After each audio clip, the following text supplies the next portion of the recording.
Helicopters from the USS Abraham Lincoln aircraft carrier have delivered supplies to forces opening Marathon Airport in the Florida Keys, a region that lost 25% of its homes to Irma.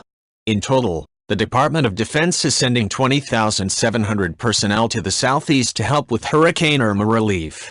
The National Guard also has arrived in the island chain amid official fears that a humanitarian crisis may be developing in the stricken region. Meanwhile, the Army is sending high-water trucks from Fort Bragg, North Carolina, to Florida and Georgia, and fuel and supplies will be moved to search and rescue airfields. The Army alone has more than 17,600 soldiers and US Army Corps of Engineers civilians in the U.S. Virgin Islands, Puerto Rico and the continental United States. More than 740 trucks and 38 aircraft are in the region providing relief efforts and has hundreds more on standby in case they're needed for further support. USS Abraham Lincoln reached the Florida Keys, where up to 10,000 people may need to be evacuated, on Monday. Its helicopters flew over the region to survey the damage earlier this week, and its troops are already providing much-needed supplies to the area. The ship is among some of the most complex ever built, weighing more than 99,000 tons, housing as many as 6,000 sailors, and supporting more than 70 aircraft. It can generate 100,000 gallons of water a day and also contains a 50-bed hospital.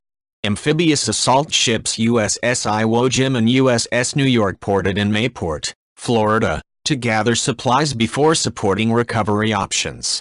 The USS Iwo Jima is 844 feet long and can travel up to 25 miles per hour. The 40,000-ton ship carries nearly 1,900 Marines in a mix of 30 helicopters. The USS New York is 684 feet long, weight 24,900 tons and can travel up to 25 miles per hour.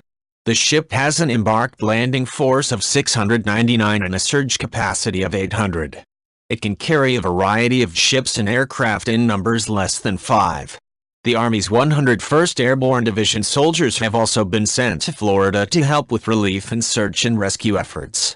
The 101st Combat Aviation Brigade, 101st ABNDIV, AASALT, will relocate more than 370 personnel, 35 aircraft and 40 vehicles to the region.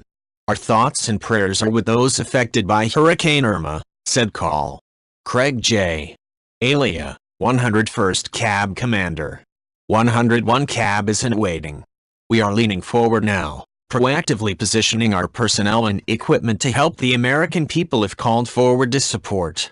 Should local officials and emergency services need additional assets, we will be staged and prepared to go at a moment's notice. The division has been preparing response forces since September 7th. Parts of Florida have inched back toward normal with workers restoring power, clearing roads and replenishing gas supplies, even as teams scoured the state's southernmost islands and authorities warned of mass devastation. Residents drifted back from shelters on Tuesday to see Hurricane Irma's scattershot destruction. Flooded streets remained, and the count of damaged and totaled homes ticked upward even as some curfews were lifted and flights resumed.